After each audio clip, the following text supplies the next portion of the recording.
I'd like to call the CRA meeting to order. It is Thursday, December 9th, 9:30 in the morning.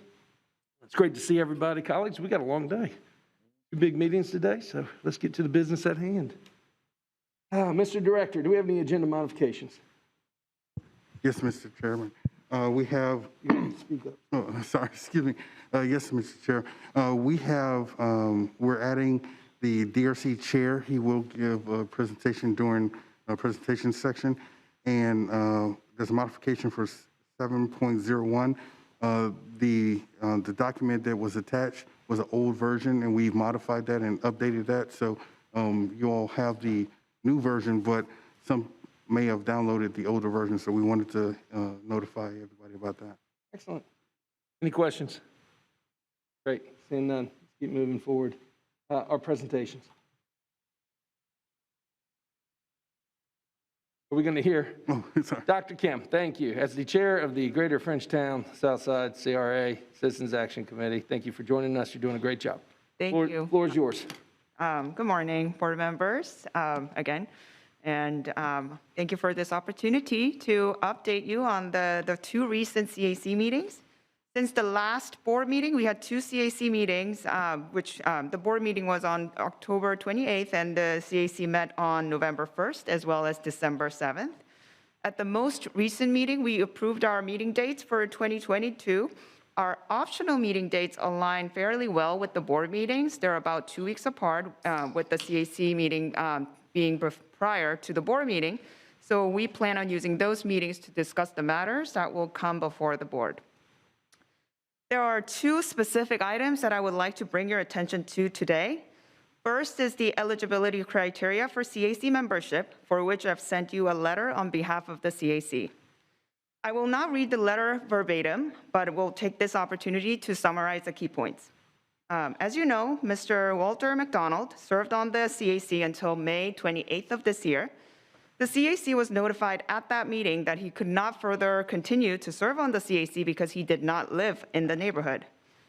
The board expanded the eligibility criteria afterwards on July 1st. The amended bylaw requires that the representatives from the Southside neighborhood, quote, reside, work, or own property in the neighborhood, whereas the prior language only included reside. The CAC interpreted that Mr. McDonald would be eligible for under the revised definition because he works extensively in and for the neighborhood as a dedicated community member. However, the Providence Neighborhood Association has repeatedly communicated to us that Mr. McDonald is still ineligible because he does not, quote, reside, work, or own property in the neighborhood. We believe that dedicating one's valuable time and expertise for community improvement should be considered as quote unquote working in the neighborhood. We say so not just to bring Mr. McDonald back, but to allow for those who truly serve the community and have the community's best interest to serve on the CAC. We completely understand that the appointment of the CAC is up to the board, but with this in mind, we are asking the board to either reconsider reappointing Mr. McDonald, acknowledging his volunteer work, or further amending the bylaw to explicitly acknowledge volunteer work in the definition of work. What we don't want to do is to preclude any individuals in the future to serve on the CAC who may be also deeply engaged with the community, but only through volunteer work. The next important matter that I would like to bring your attention to is the request by the Frenchtown Neighborhood Improvement Association, which is your agenda item 7.03. And this was a particularly difficult matter for us as the CAC. At our latest meeting, which was 2 days ago, we discussed FNIA's request extensively. It goes without saying that every CAC member is deeply impressed and with the incredible growth of the farmers market and the Heritage Hub. FNIA has proved that to the entire community and beyond, that grassroots community organization can truly make a difference. We are also equally impressed by the dedication of the FNIA members, one of which is our fellow CAC member, Ms. Cheryl Collier-Brown. That being said, members expressed varying levels of concern regarding FNIA's request and have decided at least not to take a vote at this past meeting. And I'll do my best to summarize the concerns. Many members were concerned with the hub's short-term viability. FNIA has successfully raised grants to support their operations up until now and has ambitious plans to expand, but we were unsure whether the existing and the new endeavors would be sustainable without grants. Therefore, we have asked the FNIA to come back to the CAC with the business plan and convince us of their viability. There were also questions about the equity and distribution of grants and assistance, given that FNIA has already received $747,000 in grant funding from the CRA, as well as $10 per year lease to support the hub and the Heritage Farmers Market. And lastly, there was question about long-term uncertainty. What will happen to the hub and the FNIA in 50 years, 100 years? What is to prevent the property from being foreclosed or sold if FNIA does not stand as strong as they are right now in 100 years? On the other hand, we also completely understand FNIA's longing to own the property so that they can invest in the property without the fear of losing it or being subject to any other uncertainties that that they might face in the future. And this is particularly salient given that the CRA is set to dissolve. Therefore, the CAC would be supportive of an arrangement where their short-term viability can be ensured and the long-term risks can be mitigated. This may be in the form of a 99-year lease or entering into a partnership arrangement with FNIA, with the city and the CRA becoming perhaps a limited partner.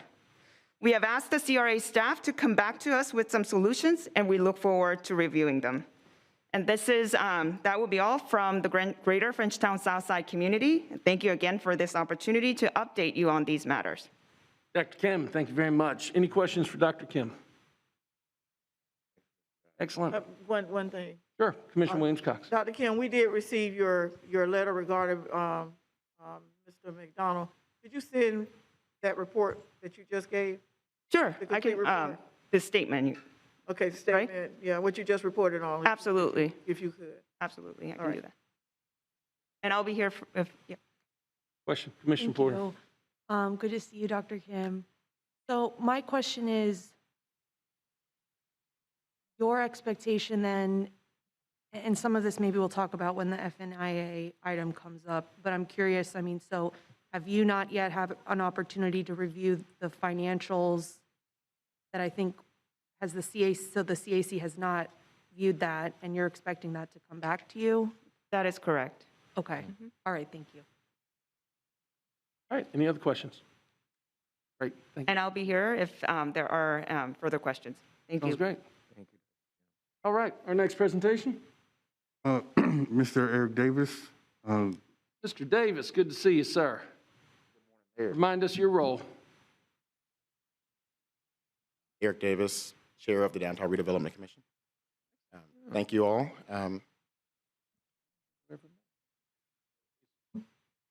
Here this morning to present from the DRC. We had a special meeting on December 3rd, and we were to be updated on the current situation concerning Washington Square. And my initial understanding was to receive a request for a grant. And through lengthy conversation with the owner of the project, we had multiple discussions down different avenues concerning the project, where it stands, the viability on it moving forward. And in conclusion, the DRC, we were able to come up with a general recommendation to the CRA. And based on the information that was provided at our meeting, that general recommendation was to entertain a bridge loan to the organization versus a grant. And that came with multiple covenants. That came with the fact that we would expect the city to be in first lien position, with any lien holders to be subordinate to the city. We wanted that to be short-term in nature.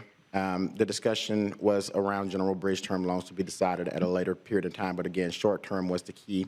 And for any sale of this property to trigger an immediate repayment to the city, or repayment on or before the maturity of the bridge note. This general recommendation came about primarily for three reasons: the safety, the security, and beautification of that site. It came up in our discussion that there's potential for other commercial investors in the Tallahassee market when doing what we know they all do, a drive around the city, to pass that prominent block in downtown and be deterred from investing in projects that are other viable projects to the city because of the current condition of it. And again, that request and that discussion was around the backfill and the stabilization of the garage neighboring the primary site. That concludes the recommendation and the update from the DRC. So the DRC is recommending a bridge loan in the amount of, That was to be determined. The discussion at that meeting was from a minimum of $500,000 to stabilize the backfill area to $3 million to complete the garage. The DRC, from my understanding, without a finite number being decided upon, was certainly leaning at the lower end of that request. Commissioner Porter. Thank you, Mr. Mayor, and thank you, Mr. Chair, for the report. It's extremely helpful to hear from you on this issue. My question is, and I know we're going to hear from, Mr. McDermott. yes, thank you. And we've been briefed a little bit on some of the more of the background in these conversations, but I know that there is some concern about whether, you know, how we evaluate, I mean, even if it can be salvaged currently, and where the money comes from to even determine sort of how we move forward and that loan amount. Do you have any recommendations for us as far as our next steps in answering these questions and filling the gaps? I think Mr. McDermott would probably have to fill that in because Okay. there would have to be an outside determination around that finite number. And ideally, hopefully it would come in less than the $500,000 minimum that was discussed, but we don't have a figure as to Right. what it would take to backfill specifically. He may have a contractor Okay. figure that has been provided to him. Okay, and all things being equal, if you can't answer this question, that's great. If you can't, I totally understand. Was it the spirit of the DRC's discussion that stabilizing the structure was the best way to go as far as the loan, or finishing the garage? Or did you not really reach a conclusion on that question? We did not reach a conclusion on that, but Okay. if asking for the spirit of it, it appeared that the DRC was interested in stabilizing. Okay. Yes. No one truly engaged in the $3 million completion of the garage figure. Okay. All right. Thank you so much. Any other questions? Mr. Davis, thank you. Thank you, Mayor. Thank you, guys. Good to see you, sir. Good to see you. Okay, moving on. We have public comment on agenda items. Who will be handling our public comment today? Oh, excellent. How many speaker cards do we have? Good morning, Mr. Chair. We at this time have 2 speaker cards on agenda items, public comments. The first speaker card I have is Mr. Jim Bellamy, followed by Ms. Cheryl Collier-Brown, and they're speaking on agenda item number 7.03. Y'all want to wait to speak on the item itself? Okay, sounds great. We'll do that. Thank you. All right, excellent. All right, we're on the consent agenda. Has anything been pulled off consent? No, Mr. Chair. All right, looking for motion direction. Move consent, Mr. Chairman. Been properly moved by the vice chair. Is there a second to the motion? Commissioner Diane Williams-Cox. Seeing no further discussion, all those in favor signify by saying aye. Aye. All those opposed, passes unanimously 5-0. We are on the Greater Frenchtown Southside District Policy Formation and Direction. Mr. Director, 7.01, please. I believe Sheila Williams will give a brief presentation regarding this. Ms. Williams, let's do this. Good morning. Yes, sir. Right. Yes, sir. Thank you very much. This is agenda item number 7.01. It's a request for a second amendment to the CRA and the CB Enterprise LLC grant agreement for Phase 1 improvements to the Chuck's Place located at 2011 South Adams Street to extend the completion date from December 31st, 2021 to December 31st, 2022, and to provide 50% disbursement of funds, which would equate to $100,011,225 due to COVID-19, weather-related delays, and permitting issues. The extension is requested. There is no additional fiscal impact associated with this agenda item. Funds have already been allocated for this project. The CRA, Greater Frenchtown Southside Citizens Advisory Committee, as Dr. Menji, the chair of the Greater Frenchtown Southside, mentioned, that the committee did just recently have a meeting this past Tuesday, December the 7th at 2021, and this item was discussed. At that time, the Greater Frenchtown Southside Citizens Advisory Committee did unanimously recommend that the CRA board approve the item to extend the completion date from December 31st, 2001 to December 31st, 2002, and to provide the 50% cash disbursement, $225, option one. I thought Ms. Connie Evans was going to be here, but if you have any additional questions, if you have any questions, I'll do the best I can to answer those. Thank you very much. Great. Do we have any public comment on this item? No, sir? Excellent. Move staff recommendation. Properly moved by Commissioner Williams Cox, seconded by Commissioner Porter. Any further comment? Just a quick question. Sheila, I know that there were some permitting issues involved with this project that has caused some of the delay. Are those issues being addressed so that it can begin to move forward again? Yes, sir. They are being addressed. I did have a conversation yesterday with the City of Tallahassee's building official, Mr. Glenn Dotson, along with Ms. Connie Evans. Those items are being worked out. Yes, sir. Okay. And we anticipate a resolution to those within 4 to 6 weeks. Okay, all right. Thank you. Thank you, Yes, Mr. sir. Chairman. There's a motion on the table for staff recommendation. Motion's been made by Commissioner Diane Williams Cox, seconded by Commissioner Porter. Any no further discussion? All those in favor signify by saying aye. Aye. All those opposed, passes unanimously 5-0. Great presentation. We're on 7.02. Ms. Williams. Thank you very much. This is agenda item number 7.02. One of our customary programs is for the Greater Frenchtown Southside CRA District is the Business Facility Improvement Program. We received an application that was included in your agenda item for the property located at 1211 West Tharp Street. The applicants are requesting a $50,000 CRA grant. The Greater Frenchtown Southside BFIP program, the first $20,000, if you'll recall, is given at what we call no match. And any dollar over that $20,000 does require for the property owners or the applicants to do a dollar-for-dollar matching grant. The applicants are requesting to do some improvements to the property, and the total amount for those improvements is an inclusive of $81,190. And Nicholas, could you go to the slide for the BFIP for me?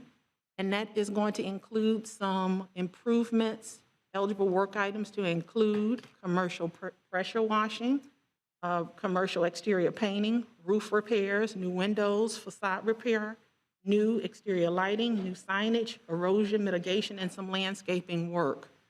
There in your agenda packet, up until today or Monday, I think it was, there was some outstanding taxes that needed to be paid. The applicants, the property owners, have since paid those taxes. The owner of the property is Community Business Services, Inc., FT Square, and the property, again, is located there at 1211 West Tharp Street.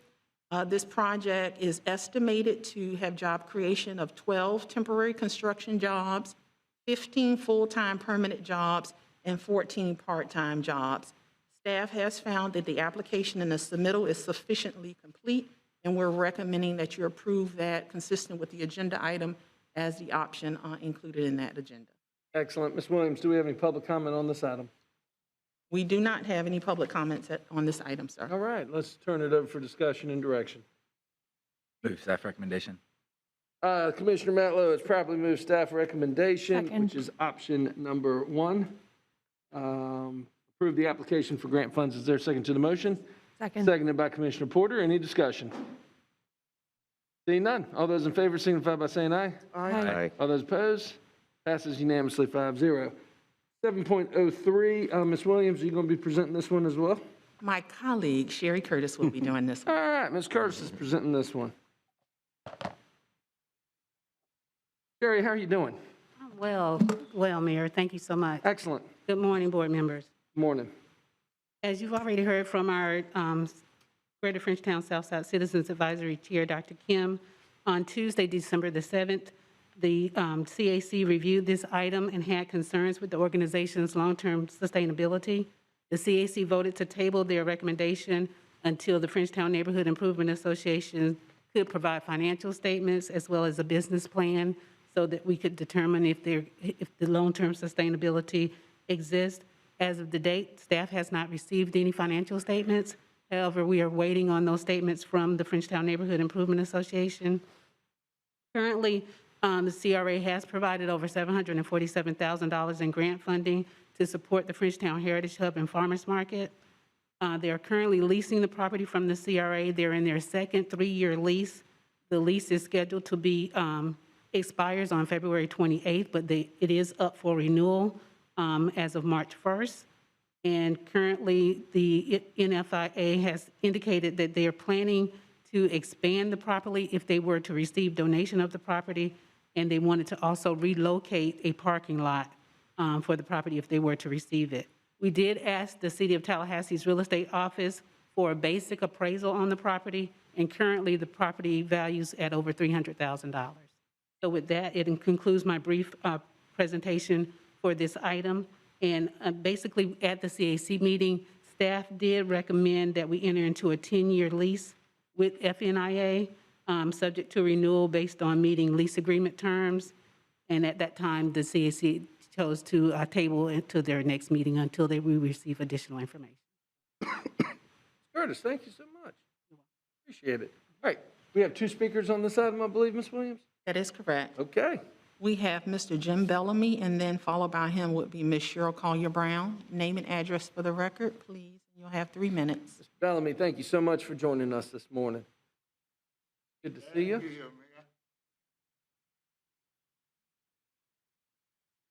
Your name and address for the record, please. Jim Bellamy. I live at 532 West Georgia Street, Tallahassee, Florida, 32310. Good morning. Good morning. Good morning. Thank you all for allowing me to be here this morning. I want to also thank you all for supporting us for the time that you have. Let me talk a little bit about your investment, because that's what I call an investment in Frenchtown, not in FNIA. It's Frenchtown that we're trying to develop, not FNIA. And we started the farmers market in 2011. Well, at that time, we didn't even have a permanent location. We were on the corner behind Ashmore till they had us to move. Then we moved across the street next to the whatever the farm share that's selling over there, next to the Masons. We had to move from over there. Then we finally ended up moving over to the Fred Lee statue, but the city told me to go over there and just stay over there then. Until around 2013, when KCCI, the Nice Creative Communication Institute came along, and we never looked back. We looked for a facility in the community that we could use, and that's when we found an old warehouse. That was a construction warehouse on the corner of Georgia and Martin Luther King Boulevard. Well, I don't know how many of y'all have been in there, but we've turned that warehouse into the only business food incubator south of Atlanta and north of Orlando. We're the only one within 100 miles. The closest one is Panama City.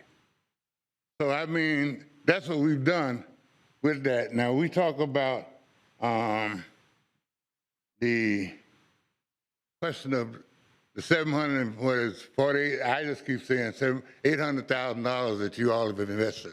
Let's talk about what you got for your investment, okay? For your investment,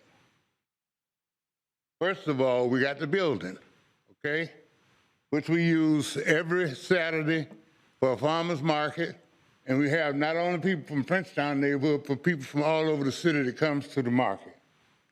The other thing is that We've applied for about 5 federal grants. Bellman, you got about 30 seconds. I'm not Okay, gonna cut okay, you off, okay. but- Five federal grants, which it comes to about $1 million. But here's what I really want to show you in terms of your results. In terms of your results, we now have 30 people, 30 culinary entrepreneurs that we trained. We created 50 jobs. We have a food bank. We have food distribution center for Second Harvest of the Big Bend. We also provide child care. We're certified to provide child care meals for FSU, FAMU, and Kingdom Ministry to a total of 450 kids daily. What we're doing here is that we've shown that a community-based organization could do more than we were asked to do, and we've done it perfectly. And the other night in the meeting with the CAC, it was said that this is the first time the CRA ventured into this kind of market. I say if you ventured into this kind of market with us, you really let us set the level high. Thank you, Okay? Mr. Bellman. Thank you. Thank you. Ms. Collier-Brown, I believe you're our next speaker.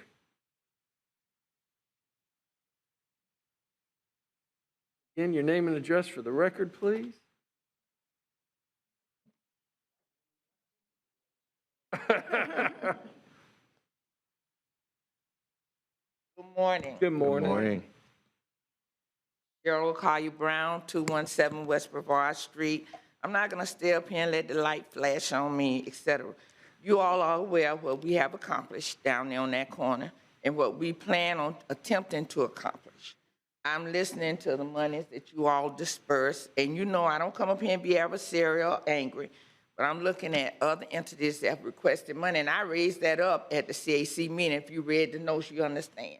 So I'm going to be confused, and one presentation asked for, did not present sustainability, and you all know which property I'm probably addressing right down the street over there on Washington Square, but that's another thing.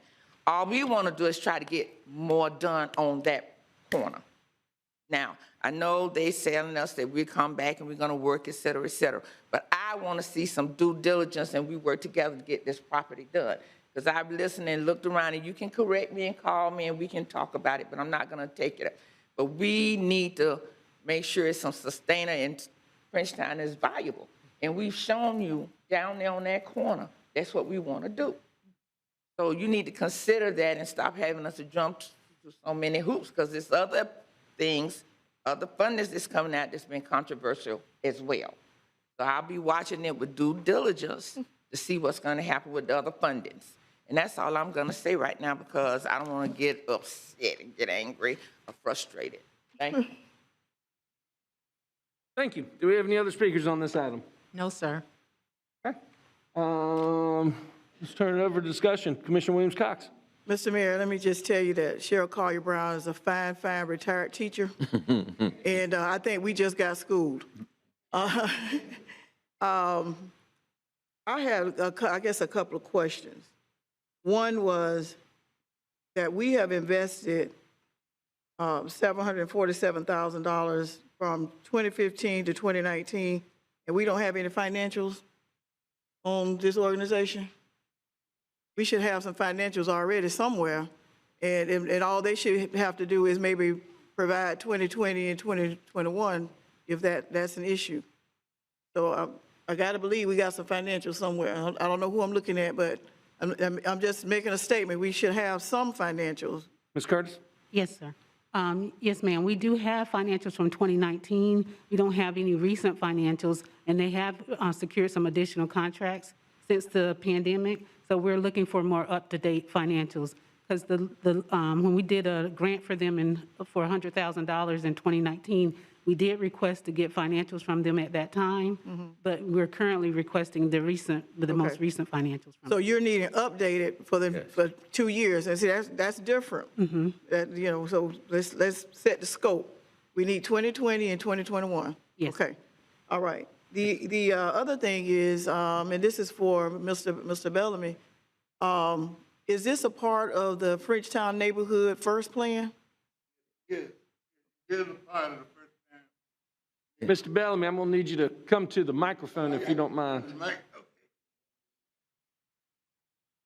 For all the tens of thousands of people watching you on TV right now, Mr. Bellamy. That's the last thing I need. Yeah, it's a part of the Frenchtown First Plan. As a matter of fact, Kenny, do you know what page it's on where we said that we were going to support the Frenchtown hub? Yeah. Okay. Yeah. I only asked that because I wanted to make sure that we're not doing anything opposed to the Neighborhood First plan. Yeah, well, we're trying to make them look good. We ain't trying to make them look bad. I understand. I believe that. I believe that. Right. Given your extensive experience in working in Washington, D.C., I know you know how to make people look good, even when they want to look bad. My question would be, you see the recommended action to approve the CRA enter into a 10-year lease agreement. Is that something that you all are interested in, or you want something more? I'll tell you like I told them. Okay, tell it to me. I entered into it reluctantly, okay? But here's the thing I'm suggesting. Since this happens to be an issue, and obviously we haven't proved ourselves well enough yet, that we come up with some kind of milestones agreement that if we don't be doing so and so in so many years, then it reverts back or whatever. You know, I don't want anybody to think that we're going into this to try to get some funds or something to, you know, anything like that or finance or anything like that, because we're not interested in that. We want to remain autonomous so that we can do like we like to do in terms of making sure that we provide the kind of services that people in our community need. And that's what we're working on. And we're really dealing with food security and that kind of stuff in the community, because right now, I mean, it was considered a total food desert before we started, but that's changing. And sure, we people talk about whether or not we're going to be able to sustain it and stuff. I don't know whether y'all been reading it, but I've been reading about the new administration putting a whole lot of money into child care and stuff like that. And we're going to be ready for it and see if we can get, you know, some of that to do some of that business. So, I mean, those are the kinds of things. That's why we went and got certified for that kind of stuff. And people, the other day, one of the concerns at the CAC meeting was that there was no clear definition of what we were. We do catering. We do child care. We do training. We have shared kitchen where people come in. We have 17 members right now that use the kitchen on a regular basis. So those are future entrepreneurs. Those people are going to bring tax money and money to the table. You know, that's what we're doing. We really, I mean, I kind of got a little upset the other day because it sounded like what people were thinking was something that I blew out the air or something that we did this. That's not the way it worked. We sent people to University of Vermont, to a school that taught how you do this kind of stuff, and that's how we did it. And we know that what I was trying to say earlier, Mel, if precedence is being set, we set the bar pretty high. So, hey, if this is the only time y'all have done this, maybe you ought to think about doing it again with people that have the commitment and the vision to be able to do some things in our community. Thank you. All right, thank you, Mr. Bellamy. I still have I guess this may be a question. This may be a question for the executive director. I was saying maybe a question for the executive director. Mr. Cox, since the CAC has asked that some information come back to them, I think it would give time for the additional financials. It would also give time, and Mr. Bellamy, you met with us, you and Ms. Brown met with us maybe 2 years ago, and y'all showed us details of what you all were doing there. Perhaps you need to share that with the CAC so that they too can be informed of what it is you're doing. Let them know who your clients and customers are as well, so that they understand, because these are new people that may not know this information. I think that if we go back to the CAC with this information, for them to understand who you are and what you're doing, then we might be able to get a recommendation from the CAC on how to proceed. When is the next CAC meeting? I believe January 10th, I believe. Okay, so if we could, that's what I'd like to recommend that we do. So if I need to make it in the form of a motion, I will. Please make it in form of motion, yeah. Okay, I move that we ask the applicant to provide this additional information and that it goes back to the CAC so that they can then receive this information through a presentation like he's done here today and make a recommendation based on the information that's provided at that time. I would second that, Mr. Okay, Chairman. there's a motion on the table made by Commissioner Diane Williams-Cox to, I got you, Commissioner, to postpone action and send the item back to the CAC. It's been seconded by Commissioner Curtis Richardson. Commissioner Porter, you have the floor. Thank you, Mr. Chair.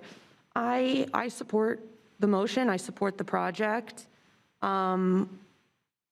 I would like to see as well, I mean, in some of our conversations, I am always and if anyone pays attention, lately, I'm always very, very hesitant about selling public land, selling public resources. That's always very, concerning to me. Even when it's going to a community organization, I'm always hyper hesitant about that. I do have a question for our attorney. What happens to the CRA-owned property when the CRA sunshines? Norvell. So the district will expire, I believe, in 2038. I mean, so those are assets. There's not something that is in statute that specifies, so that they will be assets of the CRA that they could dispose of. I think it's presumed that they will be transferred to the city. Okay.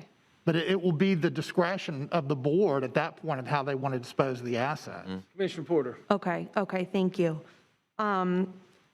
So I support the motion. In some of our conversations, I know that some of the concerns you have are, the loopholes, the control, and then, the need for a generator and, not feeling comfortable making that kind of an investment in a building you don't own. I guess I'm wondering, Mr. Cox and Mr. Bellamy and others who are part of this, I mean, if there is a way that in addition to the conversations we're having between now and January, if we can come up with other options for how we can maybe address some of the concerns and issues in addition to or instead of totally, donating the property.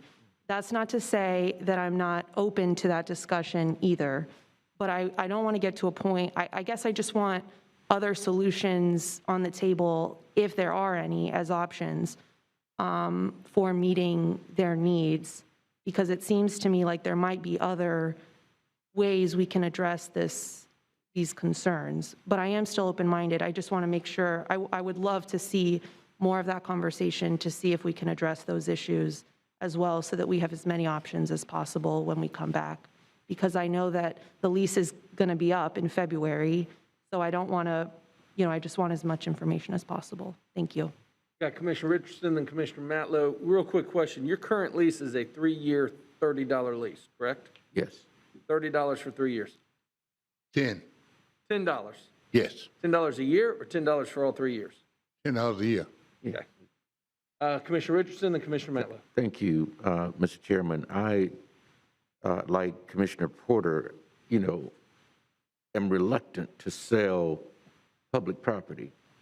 And of course, Mr. Bellamy, as you know, I fully support the Frenchtown Heritage Hub, not just in words, but in deed. Usually when you all are having functions, I'm there and involved and support the merchants that are selling their products and services there. So, my involvement and support goes even that far. And it has over the years.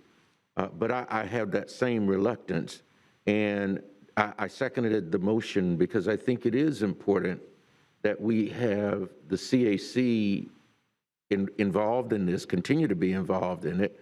I don't know that what they have requested it sounds like it can be provided at least up until 2019, and I would suspect going forward up until 2021 that you have that information or can make it available, because we have a fiduciary responsibility as well, that even if we're going to consider a donation, a sale, a loan, we need to know the viability of the organization from a fiduciary perspective that we're dealing with.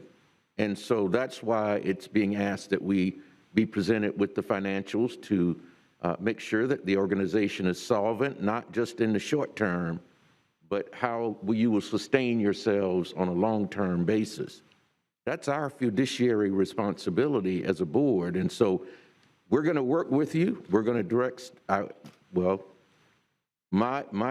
certainly my goal would be to have staff work with you to get the information that's provided for the CAC. I think that they support the organization as well, but then again, too, there is information that they are requesting that will put them in a better position to make that a recommendation to us as a board. And so that was the basis of my seconding the motion, and I sense that you have our support, but there's just those things that we need to make sure that exist as a board so that we can be assured of both the short-term and long-term viability of the organization. And I know you and I have talked about the need for a generator, and that was one of the issues that, you raised as to why you would want ownership. But I know when I have been a tenant, when I was renting and there were things that I needed in my apartment, I would go to the landlord and say, I need my air conditioning unit repaired. I didn't say I'm going to buy the unit in order to repair the air conditioning unit. I would go to my landlord and ask that that be done, and that's typically the responsibility of the landlord. And so I think in those cases, if it turns out that it is a long-term leasing agreement, that those are the kinds of things that can be negotiated with the CRA or with the CRA board through staff. So there are options for addressing those kinds of issues as well. So, thank you, Mr. Chairman. All right, thank you. We have a motion on the table. Oh, I'm sorry. Commissioner Matlow, I apologize. No problem. Thank you, Mr. Chairman. And thank you, Mr. Bellamy, for all the work that you do in the Frenchtown neighborhood. It's hard to put a dollar amount on the value you really bring to the community and keeping a fresh food source in that area for so long. So we do appreciate you. I'm comfortable with the motion on the table. I would like to see the financials come back before a final decision and give another opportunity for review. But I think long-term, when we talk about long-term longevity and just ensuring that the farmer's market continues and the kitchen share continues, I think we all share that mutual goal. I think it could be in our best interest to return this property back to the tax rolls and no longer be responsible for the maintenance of the building.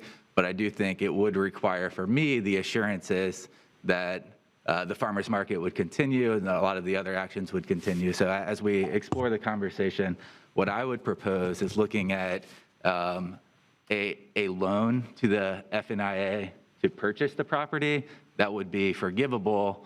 The payments could be forgivable every year as long as certain benchmarks are met, continuing the farmer's market, continuing some of the other services you mentioned. And if we can get to an agreement like that, then we can get to a 20-year horizon, make sure those services continue in the neighborhood, as well as put the property back on the tax roll. So that would be an option I would be looking at exploring in the future. Thank you. Great. Motion on the table, send it back to the CAC for additional. Yeah, before you move, can I give you something someone was just handed to me? Sure, Mr. Bell. In reference to the lease itself? Say again? In reference to our lease that we presently have with you. Yes, sir. In the section that talks about care and maintenance of property, tenants shall be solely responsible for care, maintenance, and repair of the premises throughout the terms of the lease, including but not limited to maintenance, repairs, replace all improvements, including plumbing, electrical, heating, ventilation, and air conditioning systems, and all improvements such as parking areas, driveways, and landscape.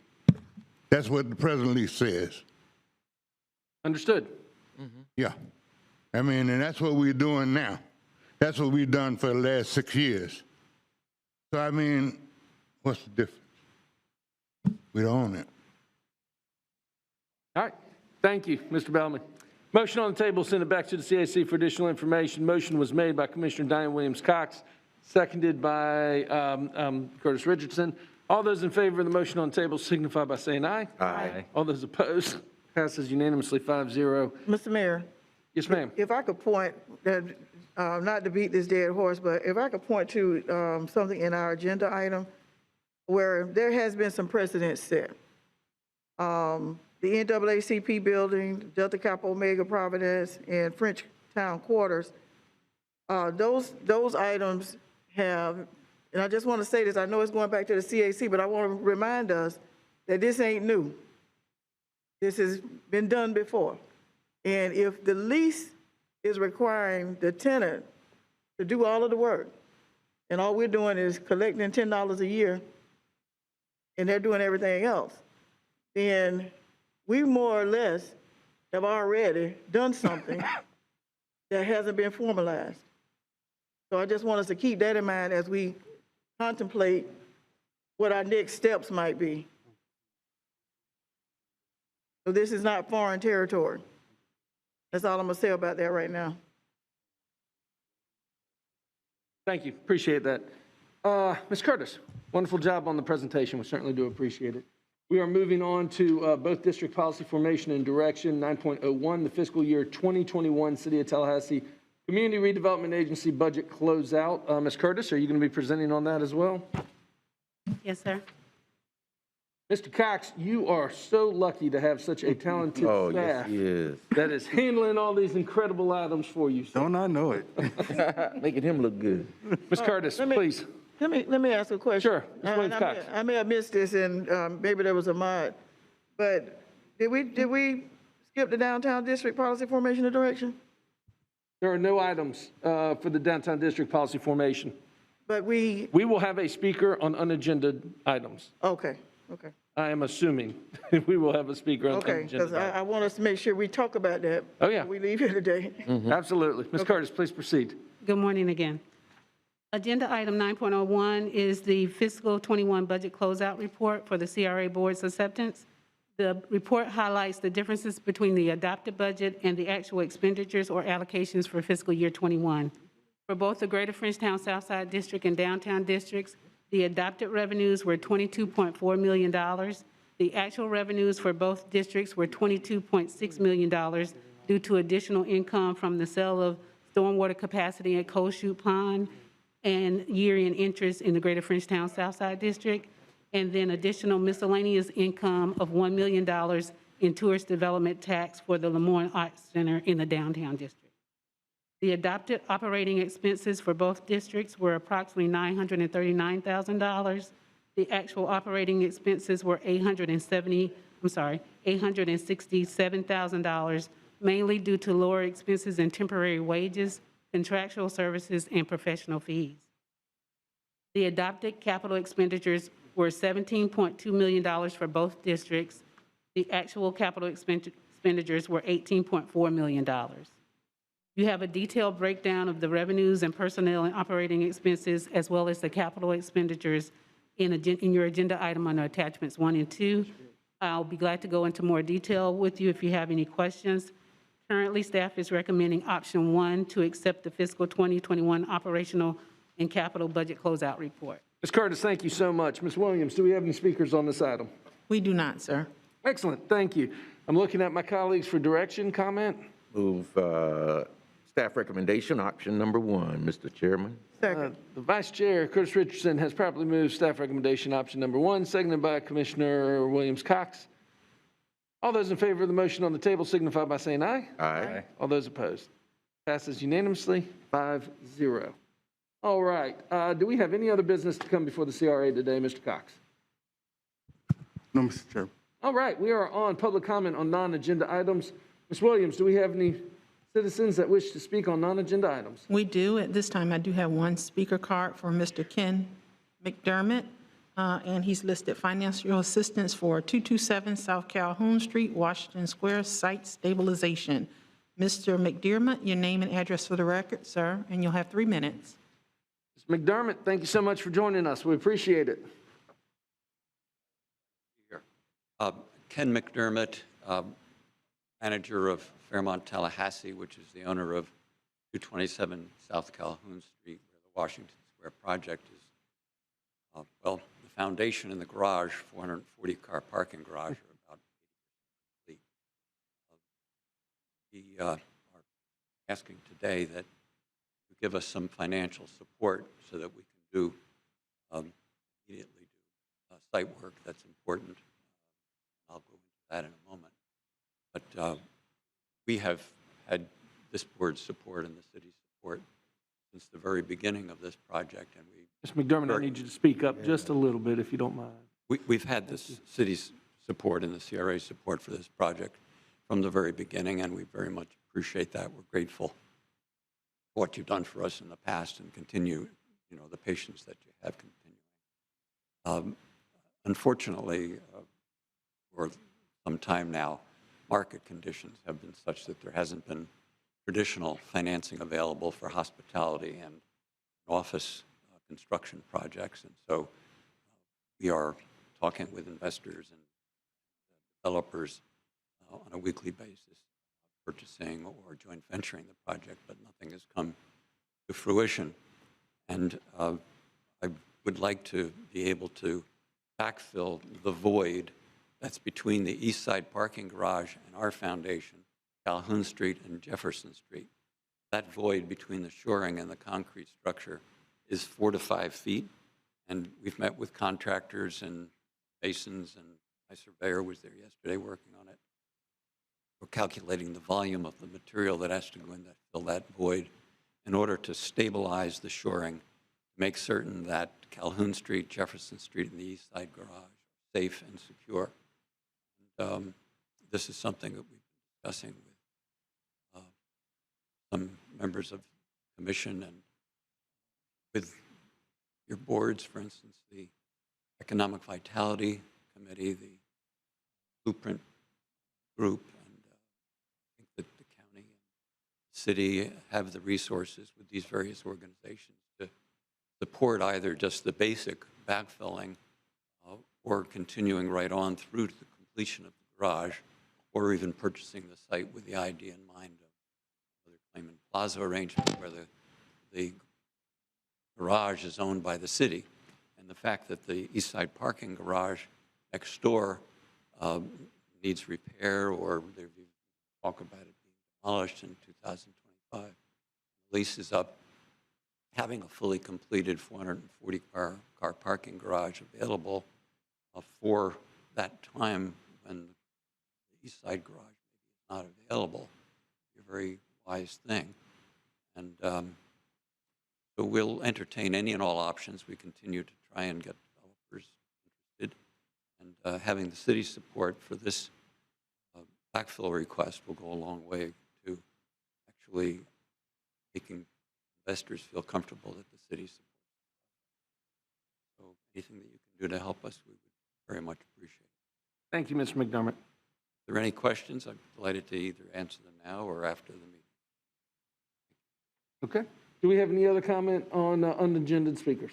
We do, sir. We have Ms. Cheryl Collier-Brown. Name and address for the record, please, and you will have. Collier Brown, thank you for sticking around and joining us again. Your name and address for the record, please. Cheryl Collier Brown, 217 West Brevard Street. I'm going to take this opportunity to ask for a request. I'm requesting that I would like for the developer or the contractor up there at the 440 property get in touch with me so I can get an update on what's occurring right around the corner from me. Mm-hmm. If that's not too much trouble. I've only had the opportunity to speak to him briefly once or twice, and I know you all did a directive for him to call me because it's getting to be very moving along right there, and it's going to have a great impact on my area, especially with the traffic. And so I want him to give me, I want to work with him, traffic department to make sure there's gonna be an even flow. I finally got my traffic light where I want. I got another one to go. So I want to make sure that we don't have any trouble once that building is completed, and I have a headache up there where I live. So I would like him to so we can keep collaboration going with that. And I know that basically right in that area, I'm the only real resident there, but I'm a resident that's really concerned about that area, including my Frenchtown area. So I'm right there in the middle of everything. So I want to be abreast of that. Have you reached out to your neighbor, the governor? Never will, never have. Got to put that on the record. Mr. Cox, can you work with Ms. Collier-Brown to make sure that the developers of 440 North are in touch with Ms. Brown and have that conversation? She is the next door neighbor, basically.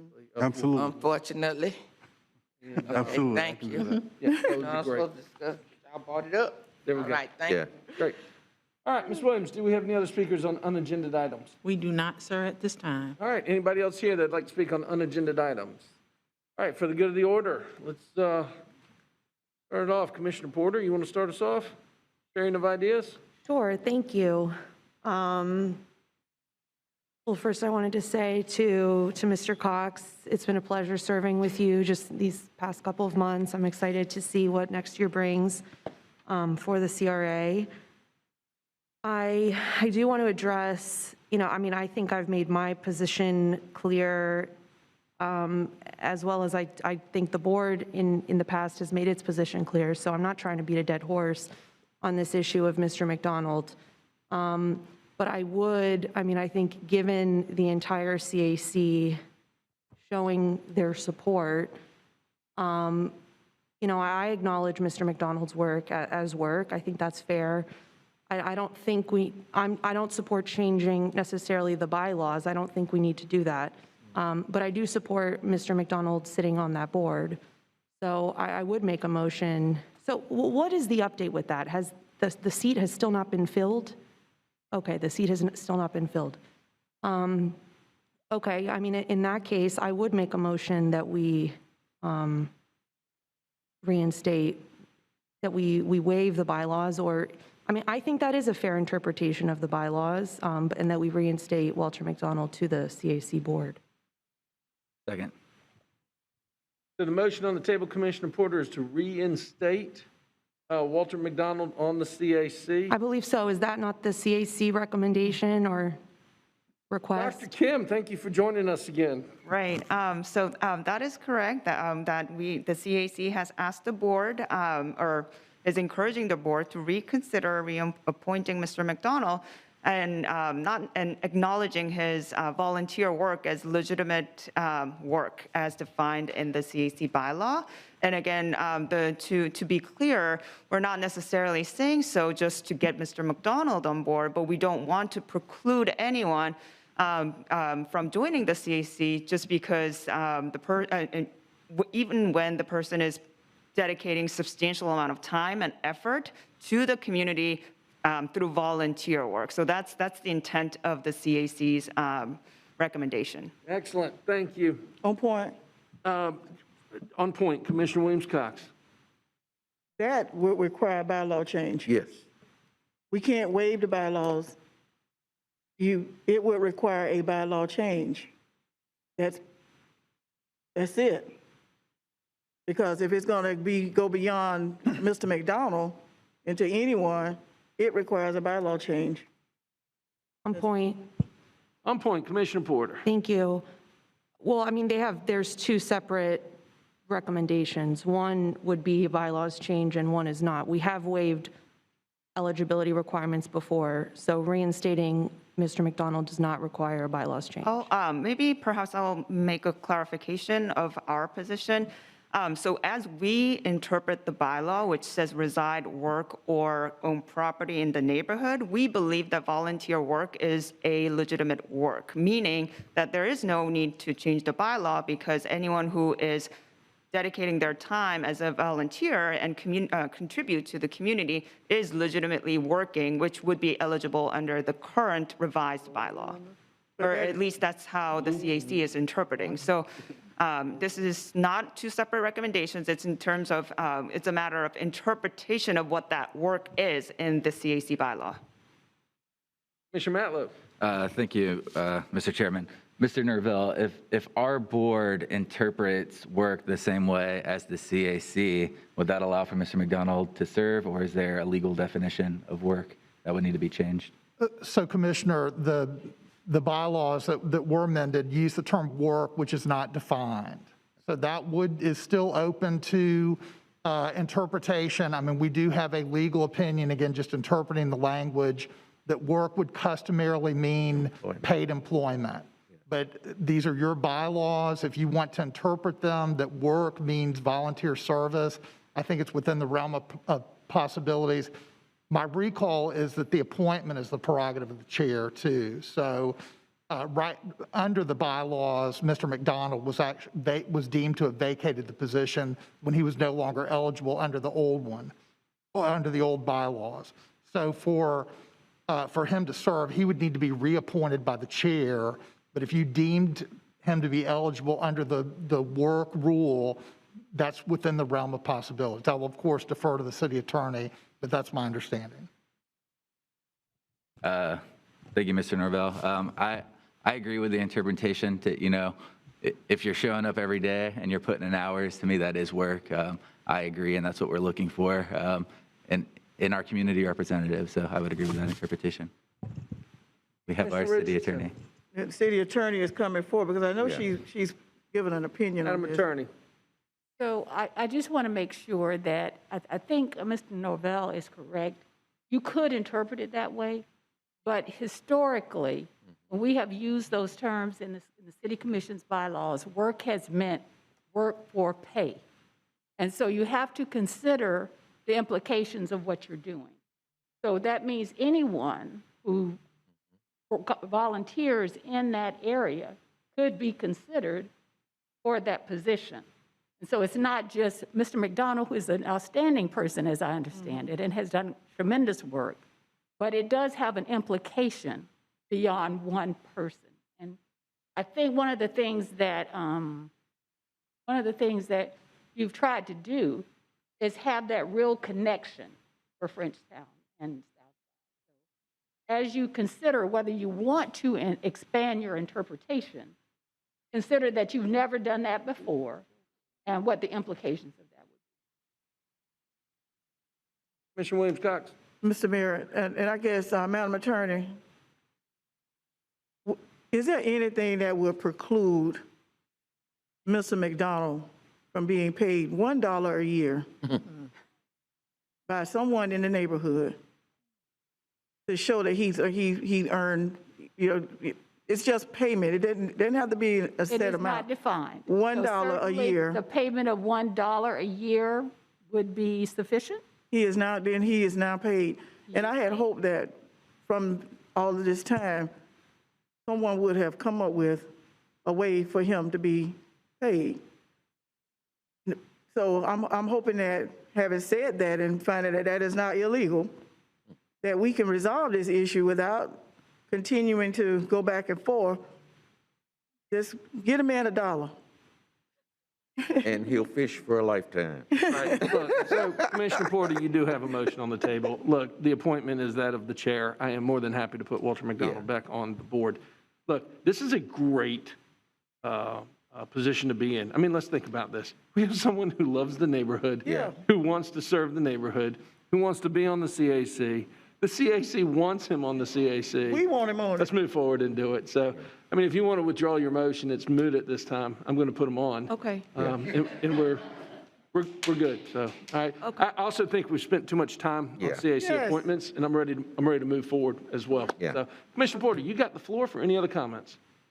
Thank you. And, I mean, following up to what we heard about Washington Square, I'm wondering, Mr. Cox, what your I mean, I want to hear from my colleagues. I'm sure everyone has some thoughts on this. I'm wondering what if you have any recommendations are for us, at least moving forward. I mean, I think I can speak for myself, but I would want to see obviously, an item come back. There's some due diligence that needs to happen there. I'm wondering what your recommendations are for us moving forward. It totally depends on what you all would like to do. we can, if you want to move forward, we can definitely do some research.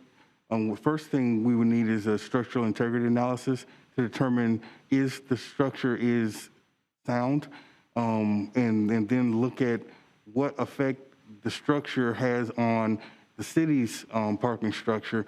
So again, safe and secure is the primary goal. So we need to determine the status of that. That costs money. So we will need to determine is Mr. McDermott paying for that, or are we paying for that? But essentially, that is kind of the first thing that we would need to do if you all wanted to move forward with any action, regardless of how much you all wanted to contribute. That would be one of the first things we would need to look into.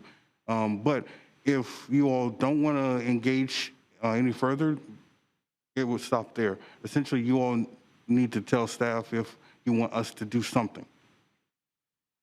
Go ahead, Mr. Nerva. Commissioner, if I can just mention, we have pending code enforcement cases on this property as well. Yeah. So we have an environmental board order that's found the property in violation, and backfilling is not going to cure those violations. We have roads that are torn up, sidewalks that are torn up. The permits are all expired.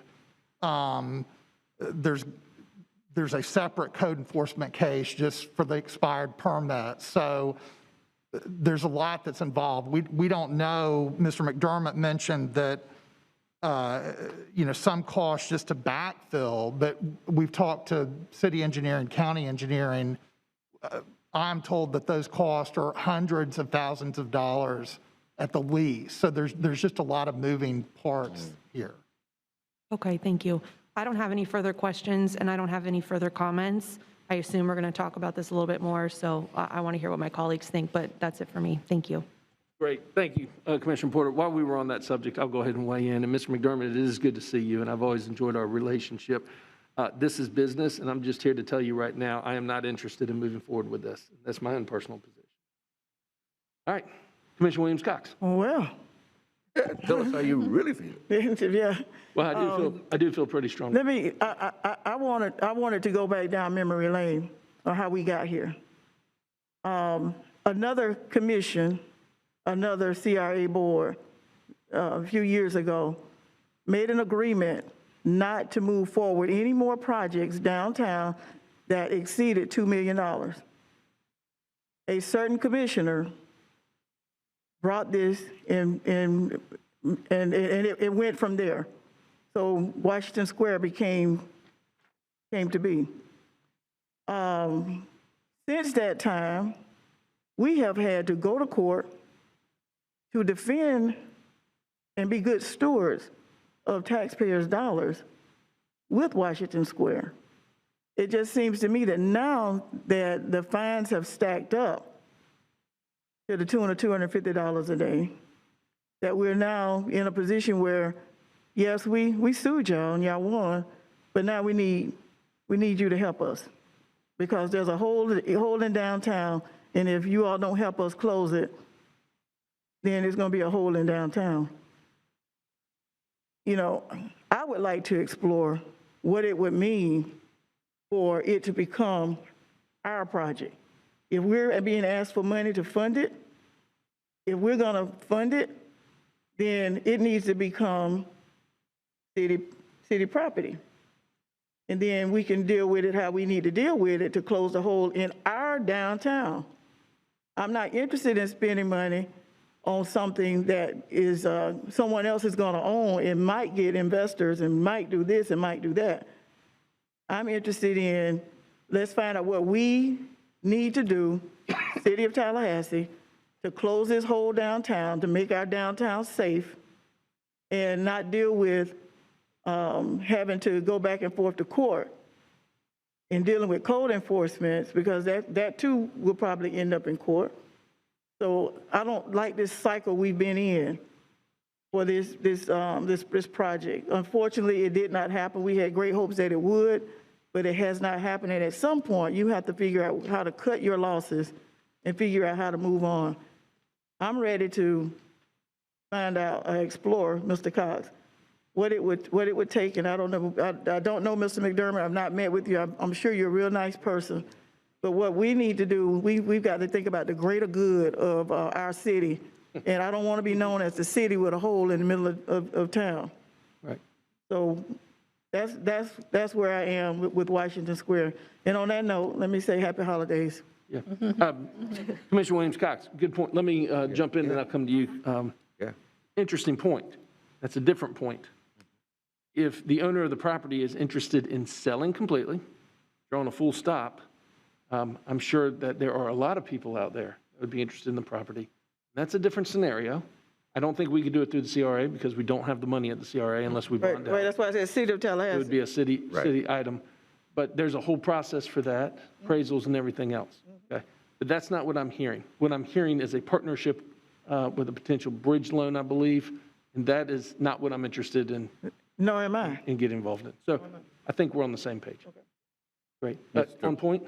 Mayor, but I would bring to your attention that and I, you know, I know it's Mr. McDermott's responsibility to do this, but if he can't do it, then we've got to look at a short-term solution to stabilize this building. We can't have our citizens flying down Calhoun Street and this thing at some point all of a sudden collapse. So there is a short-term solution that we've got to come up with. Either Mr. McDermott commits to doing that, or we've got to look at it from the safety and security of our own residents. There are some stabilization issues from what I understand. And so that's a short-term issue that has to be addressed some way. The long-term would be, and Mr. McDermott, in a meeting I had with him yesterday, and he mentioned here this morning, would be interested in the city acquiring the property. But as you mentioned, Mr. Mayor, that's a whole different process. That's more long-term, but this short-term stabilization of that project, y'all, we've got to address one way or the other, or we're going to have concrete flying down on cars passing on Calhoun Street. We cannot let that happen.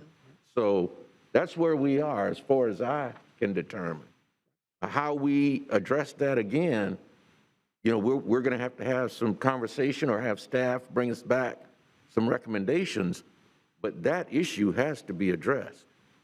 Well, and it is the responsibility of Washington Square and Mr. McDermott. That's why the fines are racking up, because it hasn't been done. But Mr. Mayor, the fines don't mean a hill of beans. Right.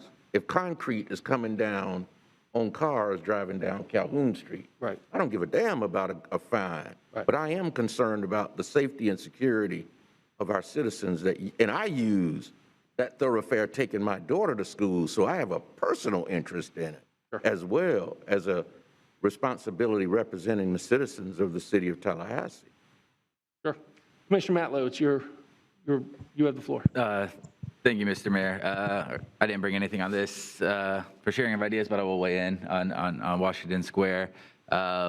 We do have a mutual interest in seeing something happen at that site, but also I share the concerns of the project's history and the risk we would be taking on as a local government, whether to backfill or, I think everyone knows my opinion on publicly funded parking garages downtown. I'm done with those. So none of those options really interest me, and I think that speaks to the reason traditional financing may not be available based on what we've seen so far. If something else came forward, a real project with real partners that could move forward and that site could get jump-started again, I would be interested in exploring a conversation about that.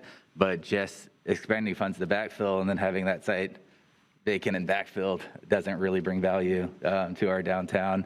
And again, I'm not interested in just the parking facility. Thank you, Mr. Mayor. Great. Anything else, Mr. Vice Chair? No, I don't have anything else. Okay, I have nothing else. We stand adjourned. Everybody have a wonderful, happy holidays.